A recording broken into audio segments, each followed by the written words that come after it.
Good morning, Judith. Good morning, Sonya. Welcome to the Coach's Cup podcast. I am Sonya Green from Sonya Green Coaching. And I am Coach Judith. I am one of the amazing coaches with the Losing 100 Pounds with Corinne.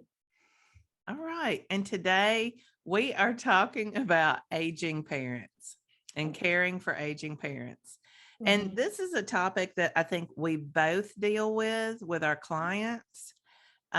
We deal with it in our own lives.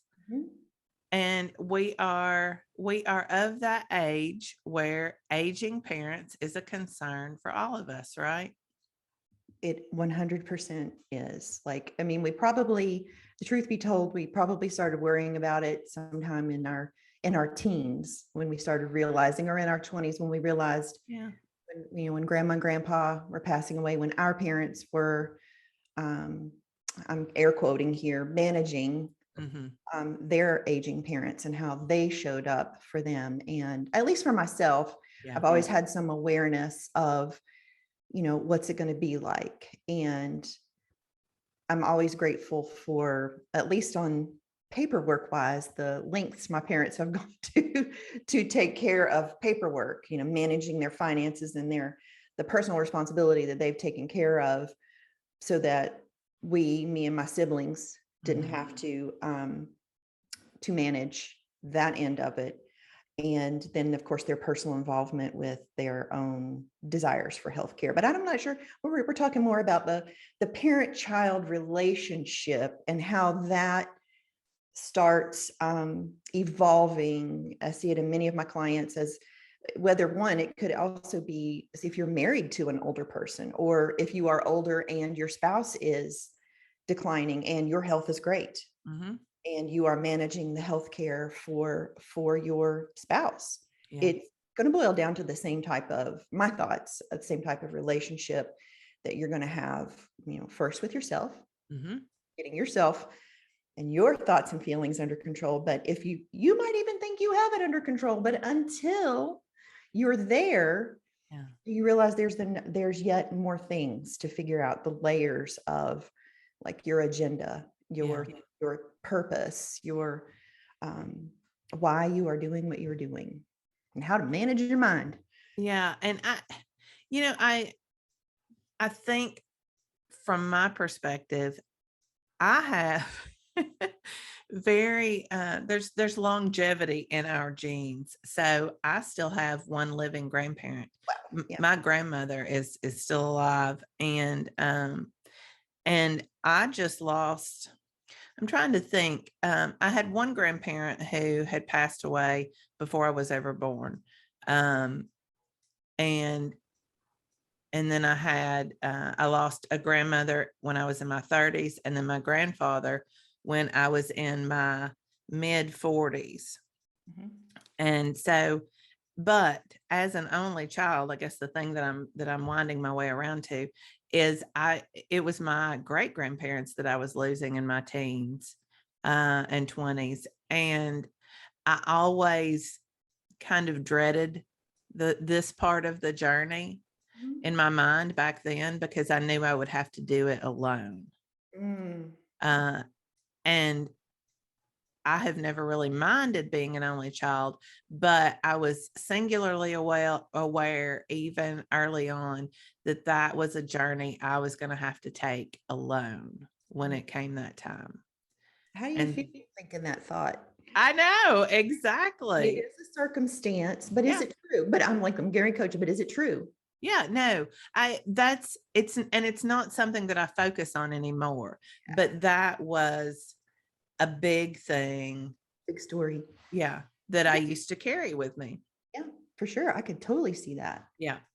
So, I think one of the things, that we tend to do, what this is called is when we start, I don't know, dreading it or becoming aware of it, we start trying to deny the reality of, you mentioned even relationships where we have an older spouse, maybe. We start trying to deny the reality that death is the eventual outcome of every life. Mm. And in this country, I mean, I guess in our world today, we are obsessed with youth, right? Right. Mm-hmm. We do everything we can to keep people younger looking, younger acting. If you sit down and yeah, exactly. Y'all can't see, I'm patting my face. Uh-huh. There's if even thinking about the commercials that are on TV, if you know, when I have the news on at night, almost every commercial is some kind of something to get your youth back, whether it's a medication for something to make you feel younger or act the way you did in your 20s, or whether it's a cream or all kinds of things. And we try, I think, sometimes to just deny the reality that aging is a natural process. Well, even as you're saying this, like I'm having a hard time, and I'm sure this is not like I didn't just pop out with this thought, but I think I've referred back to often one of the most pivotal classes I took in college it was a death and dying class. Yes.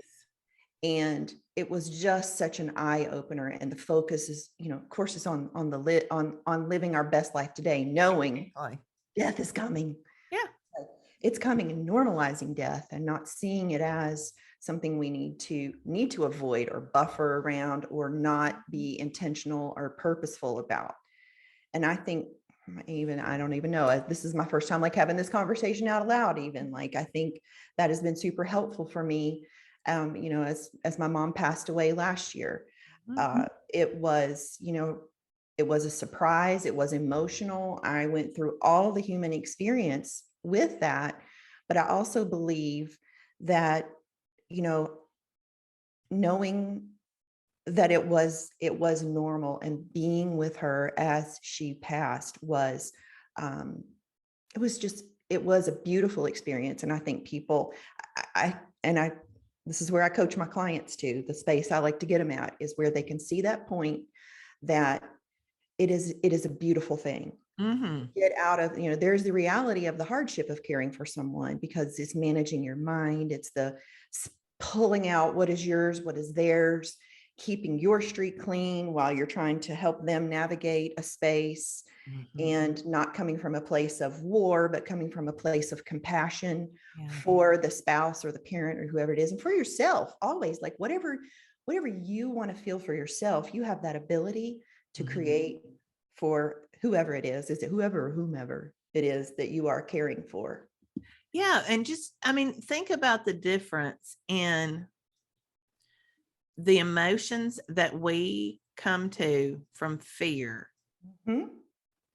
When we have a fear, and that's where denial of reality comes from. It comes from fear. We don't want to face the death of a loved one. But any emotion or any thought that's going to come from that is not something that we want to approach our loved ones with, right? It's going to create, yeah, right. But I'm thinking, sometimes, and I know ahead of time that we all are in charge of our own thoughts, but I've seen people who want to, trying to think of how to say this. They need to be comforted by that loved one who's ill, who's not, they're trying to come to grips with their own passing, and yet they feel like they have to comfort the family members, the children, whatever. And that's that space that you're talking about, allowing people to create. What a gift that is. Yes, and why doing this thought work now, no matter what age you're at, if you still have your parents living, you can still, or a spouse, maybe it's a child you're taking care of, or a grandparent, or just,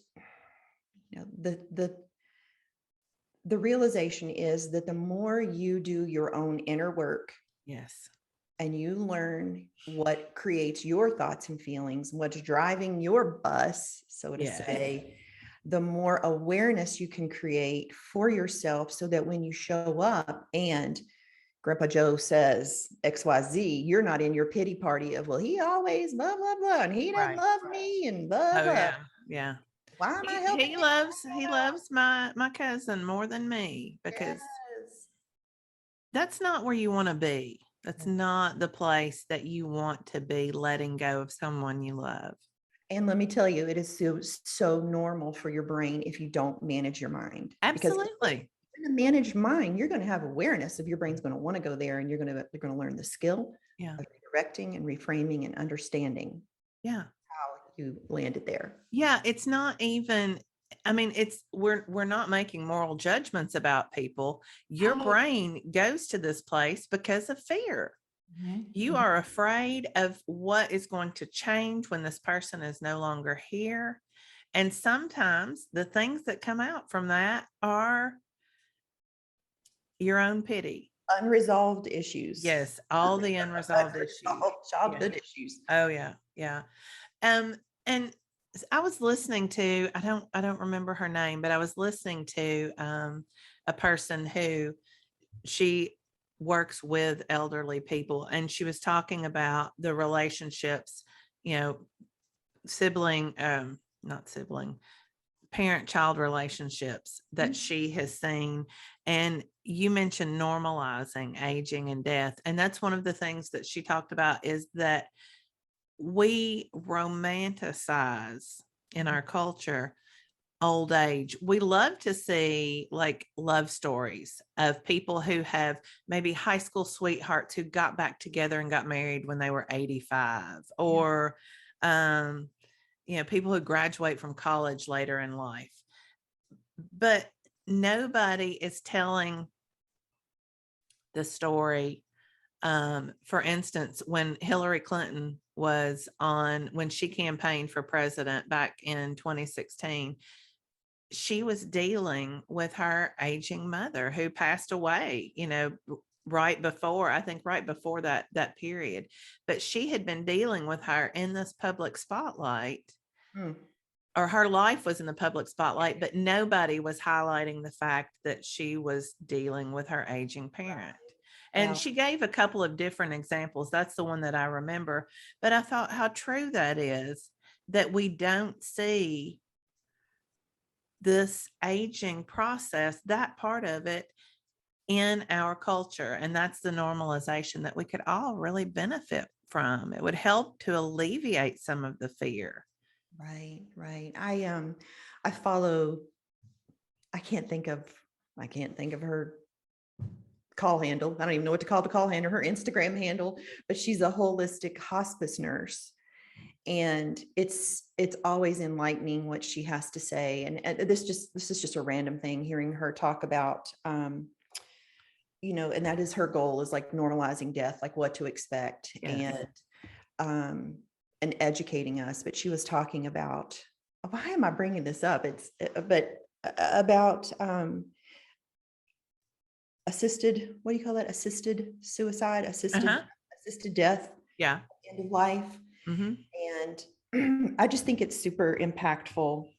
Like, one, if you have, I'm going to just jump right in. Maybe if you have an aging parent or someone you're caring for, start following people like that, where you can start getting information and to help yourself start normalizing. To your point, that it's not normalized in the media, is there are people out there delivering messages, maybe just like you and I, like getting it out there to get your brain to become aware of what could possibly come up for you. Yes. And then helping you develop some strategies and skills to work on your mindset. Yeah. Anything we can do to know more, because the more we know, the less we will be driven by fear. And there's a lot of, there's just a lot about the process that people don't know, because we do everything in our culture to hide it instead of highlighting it. Go ahead. I was going to say, I think an important question too is, someone like me, probably someone like you, who likes to come in and fix, be the helper, and solve. And You think I like to fix? What? Go ahead. Keep going. like like checking in with yourself and asking yourself, what is my responsibility here? And who am I making these decisions for? Mhm. And am I making this decision from a place of my comfort or Yes. is their comfort? Because Yeah. often, if it's a parent that wants to come home from the hospital, or a parent you think can't live alone, Mhm. right? Or shouldn't be living alone. But then there's that delicate balance of realizing and honoring their wishes to want to live alone. Yes. And it's your work to come within yourself and figure that process out. And I wanted to drop a book. It's called On Being Mortal by, I cannot say his name, Atul Gande or something like that. Even if I had the book right in front of me, I couldn't tell you how to say his name. But it's really good. It's kind of, it is actually a very thorough look at how other people have transitioned. He's a doctor, and it's just sort of his account of things, and opening your eyes up to what kind of life you want to create as you age with your aging parents or loved one, whoever that is. You said something I really want to jump on, because I think one of the other things that we sometimes do, we talk about role reversal. We talk about parenting our parents. And it's really important for us to understand that we will never be our parents' parent. It's not a helpful thought. It is not. And I've seen clients go down that path. I know you have too. But that is just not our role. It has never been our role. And to start taking that approach can really cause some relationship issues. Some conflict, some Yeah. burnout, Yes. some For shitty you thoughts. and for them, right? Yes, right, because they're going to want their autonomy. Yes. And you know what? When we get there, I'm not going to want my kids telling me what to do. I'm going to be ornery. I'll just tell you, I know I am. I'm not going to want that. So why would I put that on my parents? Agreed. Yeah. I think we go there sometimes because we think that that's the way it's supposed to work. We have it's a very common thing that we talk about, role reversal. Folks, it's not role reversal. They are your parents. You are their children. Well, that role doesn't change. I think the key focus, or exactly what you're talking about, is like seeing it as, cultivating a journey, where you can develop empathy for yourself. There's that empathy word. We talk about it a lot, and you drop perspective for yourself and for the other, and cultivating that path for yourself, and dealing with things more at the forefront, and not getting into the worry and things about what's coming ahead, but being more present, being more attuned to your own thoughts and feelings, and being empathetic for what you all are experiencing. Yeah, I think, that's where we come back to so many times, is being in the moment. But this journey that we can take with our parents, that I like that image that you just used. It's a chance for us to slow down, right? We're always complaining about how busy life is and how, this journey, elderly people, they don't hurry. They don't rush. They don't. And many times that's why I think there's conflict when we have an aging parent in the hospital. They get very stressed many times. They get, it's a whole thing too, though. I mean, there's why they're in the hospital, and then the neurological experience of being in the hospital and what it does to their brain. I'm sorry, like that's a whole real thing right there. No, it is. It is. And so understanding that this is a journey that we take with them, and it's a chance for us to slow down. And then in those moments where they are forced to be in a situation where things are sped up, I mean, a hospital is very busy and fast paced and bright, and it's all the things sensory. Yes, it's all the things that I think can set many of us off, but especially the elderly. Yes, 100%. And understanding that this is a gift we've been given, a chance to slow down, a chance to be in the present. And instead of fighting against it, to just relax into it. It's when I think about my mom's own passing, it was really it was that gift of, I can remember like being so present with her and like witnessing that I was witnessing my mom passing, that ultra hyper focus. Yes. Like, it was just so, it was, if I said it was beautiful, it was also mind numbingly painful at the same time. It was so, getting emotional thinking about it, but where I can remember leaving the hospital or the hospice, and feeling like, I use that analogy of like when Superman like went around the world 100 times, to bring Lois Lane back. But that's that kind of energy that you just can't explain that. And it was just, it was just love. Yeah. I wasn't planning on going here. Sorry. Kind of just rolling with it. But I'm just so thankful that I had the ability to be present with her, because that made the journey just so amazing. There were hard times, she had dementia, and thank goodness I had done this work ahead of time. Thank goodness I had, I feel like I have a rich supply of skills to build upon and to share with others about, she said the same thing 100 times and she needed to go to the doctor. She didn't want to go to the doctor. And I had to evaluate, what is this, me wanting her to go. And there was also her husband, keeping him happy too. Yeah. Because he wanted her to go. Yeah. And where am I going with this? Learning to manage with empathy and compassion for all the players, always being mindful of keeping your oxygen mask on yourself first. Yes. No matter what, because you cannot be helpful to yourself or others. How many times do we say this every episode? I don't know, maybe that until you've got to have that space to recognize. And I think I have myself a little note right here. Why are you doing this? Is it duty to yourself or duty to the other person? And defining that for yourself. What role does duty play in this? And is that even a word you want to have in your vocabulary? Yeah. It gets tough, gets sticky, and we'll tell you. Yeah. I think one of the things to understand, and in the moment when you were dealing with the hospice, you had questions, you questioned your own decisions, which is absolutely normal.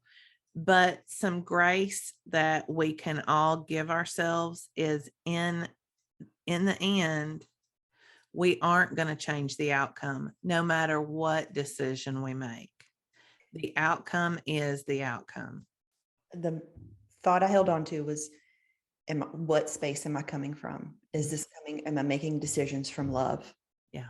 Am I making this decision from love? It was, I didn't even have the vocabulary to say, or fear, right? Because anytime you tap into fear, that you're not making the decision of love. Like you could just tell, like you can feel it in your body. Yes. And because my brain wanted to do all the things and save her. And I wanted to, for the sake of, before I forget, drop it's called, I came across this resource and it's called eldercare.acl.gov. So apparently every community, something that started in 1964, every community has this. It's where you get like your Meals on Wheels and get help with healthcare and insurance and legal stuff. And I think that's just good to know, because you don't know what you don't know. Right. What is that? Tell that again. It's called eldercare.acl.gov. And you go to the website, it's the Area Agency on Aging, and you put your zip code in and it will pull up resources available to you in your community. And yeah, this is another little fun fact I'm not prepared to talk about, but I'll share anyway. You have a trauma agency in your county that gives you all the things you need to have when someone dies. It sounds so like it's good to know, but how are you going to know if you don't know? Yeah. I had no idea I was going to sign up for this like trauma response in the community. Like if there was a house fire or children became suddenly parentless, like that I would be trained, but I could not get the hours to work out. It's a thick book of my county, Buncombe County. And it had all the the things to do, because you would also, part of the training would be to help families figure out how to make what legally they need to do, the steps to do in a traumatic event. Yeah. We'll put some of those resources that you just dropped in the show notes so people can have access to them. But I think that's fantastic to know, because many times part of the fear, part of the pity is that story that I told myself, I have to walk this alone. Yes. Just me. Even if you have siblings, I know so many people with siblings, and the story is it was all left to me. I had to do it all. Nobody else wanted to do it. So I had to do it all. So being an only child in some ways alleviates problems. But the truth is the resources are out there. The resources are out there. Yes. You not physically have a sibling, but you've got your husband, like you've got people. Oh yeah. Oh yeah. And I'm only doing that for the sake of, for our listeners who are listening, who may be telling themselves the same story, who believing that. Absolutely. You know what? I have other friends who are only children who, have stepped up so many times simply because they understand that with only children, there's not siblings. Yeah. And I was saying, just because you're an only child doesn't mean that people who have siblings are getting help from those siblings. Well, that's what I was saying. Yeah. I mean, that's a whole other podcast. So yeah, that is a whole, and it just illustrates, like you said, that it's a story we create. There's no truth about it. It's just our brain responding in fear. And the brain always wants certainty. Yes. Right. It's always going to try and figure this out. And there's going to be a right way and a wrong way. Boy, we're just, yeah. And death is, I mean, it's certain. That is going to be the outcome, regardless of what choices we make. That part is certain, but that's the part that our brain doesn't want to accept. We want to make it something. Well, it's that control. Yes. Right. Yes, that's exactly it. And the desire for control will lead to unnecessary sadness. Yeah. Because we can't control this. We can't control the people. No. Can't control the parents. We can't parent our parents. And we would not feel better if they would follow the rules. Right. Exactly. Because the outcome will be the same. All right. So any last thing you want to say as we wrap this one up? Step back, look at the circumstance. What is the worst that could happen? Allow the fear to come. It's coming. Yeah. And make peace. You can decide you want to make peace or make war with what's going on, with the conflict with yourself. Coming from empathy and compassion for everyone. Get some coaching, get some counseling, get a friend, keep listening to us. Yeah. Absolutely. Absolutely. I have coached on all aspects of grief, all aspects of loss. And, so many of us coaches, we have experience with that. There are some coaches out there who specialize in grief and in aging parents. So having those resources available, they're out there, folks. And just understanding that what you're going through is a normal process. We don't see it enough in our culture, but it's a normal process. And you can have resources to get help with it. You sure can. And a last note too, is remembering when you're going through your journey, through your process, your pathway, to be sure and give some equal airtime to some good thoughts. Yes. If you can at least just get to that space. If you're going to focus on the negative 50% of the time, let's give it some 50% equal airtime on the positive, and how fortunate you are to be the one to show up and help your person and take your person to the doctor and to get that time with them. Yeah, this is a rare opportunity, and you've been given this opportunity. Mm-hmm. When Dad was having his issues back in December, and we were driving to Nashville, 2 and 3 times a week, spending the night in the ER. I just kept thinking what a gift this was, to be able to have this time that I got to do this. What an honor that was. And, it wasn't a end of life situation, but it's the same in that anytime we get the chance to be with that loved one, what a rare opportunity this is. And we can look at it that way. You Can get to be, appreciate it. yeah, you get to be intentional, define who you want to be on this journey. Yes. You want to be whining, or do you want to be shining? I didn't mean to make that right, but seriously, you get to decide. It does require some work, but I did set the intention. The daughter I wanted to be. I'm the kind of daughter that showed up this way. I'm the kind of daughter that did these things. And I'm going to tell you, like, that was from Corinne Crabtree right there. That was one of my first coaching things. And I was already like in motion going through the steps. Mm-hmm. And I can't even remember. It was 2017 anyway. Was really like thinking that way. Like, I don't want to have any regrets on how I showed up. Yes. I want to show up with love and go all in. And that's your choice. Yep. Every time. Every time. All right. So if you are looking for coaching, you can find me at sonyagreencoaching.com or on Instagram at Sonya, SONYA _green coaching. Fun fact, you can find me at the No BS weight loss program, and you can follow me on the Instagram at Just Judy, JUSTJUDIE. And I am challenging myself to 30 days of posts. So I've already made 3. Woohoo! Get active on my social media platform and just get out of my comfort zone. I feel like I've been hiding and not able to like open up, and I'm feeling I'm in, as we call it over in No BS, in home base. Yeah. And feeling pretty comfortable just sticking it out there. And so 30 days, come see me. We also have a Facebook page. The Coach's Cup podcast has a Facebook page. It's a great place to drop. If there's something you want to tell us, if there's something that you want to talk to us about, Leave a comment about something you heard, like, yes. right? Yes. About your parents, or give us some feedback and how it helped you. Yes. That's the aging process. What has been your experience? We would love to hear more about that. But you can find us at the Coach's Cup podcast on Facebook.